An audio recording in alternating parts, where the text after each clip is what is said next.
ادھورے خوابوں کا ماتم۔ ایک چھوٹے سے گاؤں میں زینب اپنی بیٹی مریم کے ساتھ رہتی تھی۔ زینب کا شوہر کئی سال پہلے وفات پا چکا تھا اور اب اس کی دنیا صرف مریم تھی۔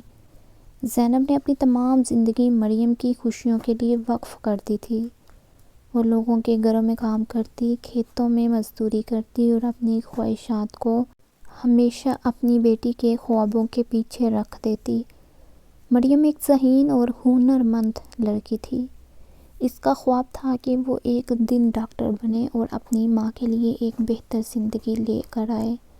زینب ہمیشہ کہتی، بیٹا تمہارا خواب میرا خواب ہے، میں تمہیں ہر حال میں ڈاکٹر بناؤں گی، چاہے مجھے اپنی جان ہی کیوں نہ دینا پڑے۔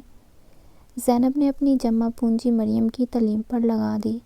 دن رات محنت کر کے اس نے مریم کو ایک بڑے کالج میں داخلہ کروایا۔ مریم نے بھی خوب محنت کی اور اپنی ماں کا سر فخر سے بلند کر دیا۔ ایک دن مریم کو شہر کے ایک بڑے ہسپتال میں انٹرویو کے لیے بلایا گیا۔ وہ بہت خوش تھی۔ اس نے اپنی ماں سے کہا، ماں آپ کی محنت رنگ لا رہی ہے، جلد ہی میں آپ کو ایک خوبصورت گھر لے کر دوں گی، آپ کو اب مزید کام نہیں کرنا پڑے گا۔ زینب کی آنکھوں میں خوشی کے آنسو تھے۔ اس نے مریم کو گلے لگایا اور کہا، بیٹا میرا سب کچھ تم ہو، تمہاری خوشی ہی میری زندگی ہے۔ مریم انٹرویو کے لیے روانہ ہو گئی۔ وہ خوشی خوشی بس میں بیٹھی اور اپنے خوابوں کے شہر کی طرف روانہ ہوئی۔ لیکن قسمت کو کچھ اور ہی منظور تھا۔ راستے میں بس کا ایک خوفناک حادثہ ہو گیا۔ بس ایک کھائی میں جا گری اور کئی لوگ موقع پر ہی ہلاک ہو گئے۔ ان میں مریم بھی شامل تھی۔ جب گاؤں میں یہ خبر پہنچی تو زینب کے پیروں تلے زمین نکل گئی۔ وہ دوڑتی ہوئی ہسپتال پہنچی اور مریم کی لاش کو دیکھ کر چیخنے لگی، یا اللہ میری بیٹی کو واپس دے دو، میری زندگی کا سہارا تھی، میں نے اس کے لیے سب کچھ قربان کیا تھا۔